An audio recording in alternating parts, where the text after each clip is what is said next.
Hi, I'm Sherry Stump. Thank you for joining me today. I'm reading from the devotional book, God's Amazing Grace by Ellen White. Today's reading is October 27 on page 308. The title of today's devotion is No Place for Idleness. In Luke chapter 11 and verse 23 it says, "He that is not with me is against me, and he that gathereth not with me scattereth." How is our light to shine forth to the world unless it be by our consistent Christian life? How is the world to know that we belong to Christ if we do nothing for Him? There is no neutral ground between those who work to the utmost of their ability for Christ and those who work for the adversary of souls. Everyone who stands as an idler in the vineyard of the Lord is not merely doing nothing himself, but he is a hindrance to those who are trying to work.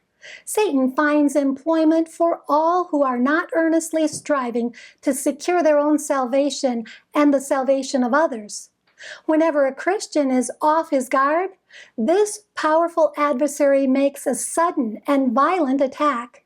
Unless the members of the church are active and vigilant, they will be overcome by his devices. Many who should stand firm for righteousness and truth have manifested weakness and indecision that have encouraged the assaults of Satan. Those who fail to grow in grace, not seeking to reach the highest standard in divine attainments, will be overcome.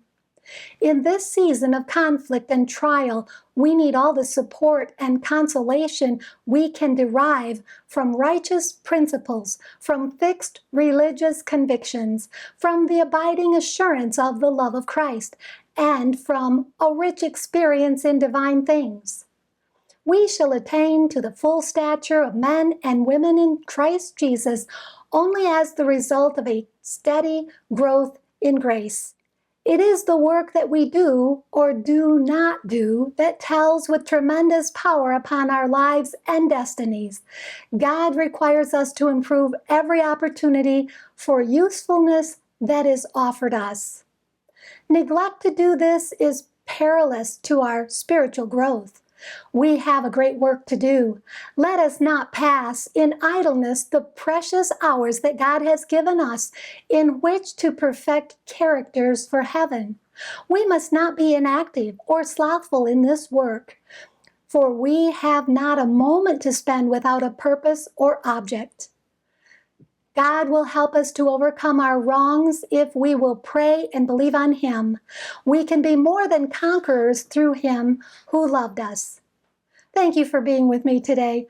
Please join me tomorrow when we'll read about life's necessary duties. And may God bless you abundantly, above all you can ask or think.